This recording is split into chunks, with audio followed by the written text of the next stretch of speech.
আমি শুধু একটা দলের নাম উল্লেখ করলাম, কারণ নাম উল্লেখ না করলে অনেকে আবার বুঝতে পারে না যে তাদের ভুলটা কোথায়।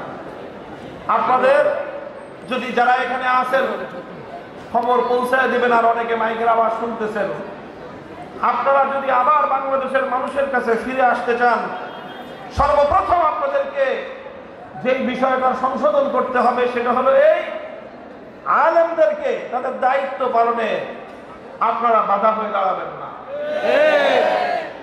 মাহফিলের মঞ্চে মিম্বারে, মসজিদের মিম্বারে দাঁড়িয়ে উলামায়ে কেরাম কি বলবেন সে বিষয়গুলোর ব্যাপারে আপনারা আপনাদের গাইডলাইন দেওয়ার চেষ্টা করবেন না। আলেম সমাজ কিভাবে বলে সেই কথা বুঝে সে অনুযায়ী নিজেদের আগামী দিনের কর্ম পরিকল্পনা তৈরি করার চেষ্টা করবেন। মনে রাখেন, উলামায়ে কেরামের সঙ্গে আপনাদের এই সংঘাত তৈরি করার পরিণাম 5ই আগস্ট যেভাবে আপনাদেরকে দিতে হয়েছে, যদি আপনারা আপনাদের এই ভুল সংবিধান সংশোধন না করেন, বাংলাদেশের মাটিতে আপনারা আর কোনোদিন ফিরে আসতে পারবেন না। মনে করেছিলেন যে কিছু আলেমদেরকে কণ্ঠরুদ্ধ করলে ইসলামের আলো নিভে যাবে। ইউরিদুনা লিইউতফিউ নূরাল্লাহি বিআফওয়াহিহিম ওয়াল্লাহু মুতিম্মু নূরিহি ওয়ালাউ কারিহাল কাফিরুন। ইতিহাস সাক্ষী, হকের ঝান্ডা সমুন্নত করবার জন্য যারা কাজ করে, আর সেই হকের ঝান্ডাকে ভুলুণ্ঠিত করবার জন্য যারা কাজ করে, এই হক আর বাতিলের লড়াই যখন শুরু হয়, কিছুক্ষণ পর্যন্ত, একটা সময় পর্যন্ত হকের ঝান্ডাদারীদের রক্ত ঝরে, জীবন যায়, জুলুম সহ্য করে, এরপর আল্লাহ পাক রব্বুল আলামিন হকের ঝান্ডাদারীকেই বিজয় দান করেন এবং হক চূড়ান্তভাবে গালেব হয় আর বাতিল পরাভূত হয়। বাতিল দুনিয়াতে পরাভূত হওয়ার জন্য এসেছে। মুহতারাম হাজিরিন, এটা হলো আমি মৌলিক কিছু কয়েকটা কথা বললাম। এটা একটা দলের নাম উল্লেখ করে বললাম। অপর দল বা অন্যান্যরা মনে করবেন না যে আপনারা সব একেবারে ধোয়া পাক পবিত্র। তাদেরকে দেখে দেখে আপনারা মাঝে মাঝে এই ধরনের চর্চা করার চিন্তা করেন। বাংলাদেশে একটা কালচার ব্যাপকভাবে উলামায়ে কেরাম এটাকে সম্মিলিতভাবে রুখে দাঁড়াতে হবে। সেটা হলো ধর্মীয় কার্যক্রমে, ইসলামের বিভিন্ন মুখে কার্যক্রমে কিছু রাজনৈতিক নেতৃবৃন্দ তারা খবরদারি করবার চেষ্টা চালায়।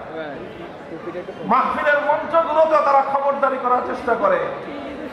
এই মাহফিলের মঞ্চগুলো, এগুলো পয়গম্বরদের উত্তরাধিকারের মঞ্চ।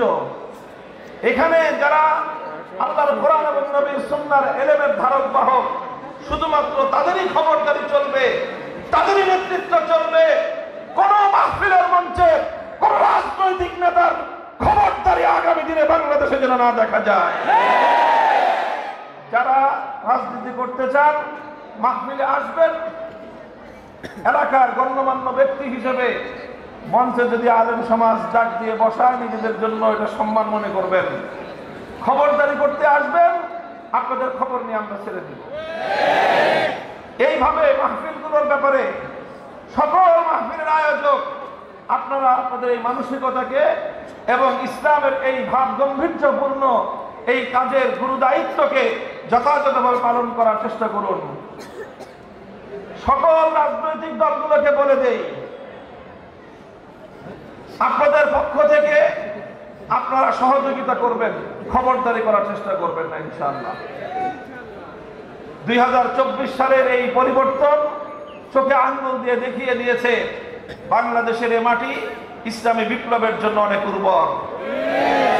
এদেশের মানুষ উলামায়ে কেরামের কাছ থেকে তারা তাদের দিক নির্দেশ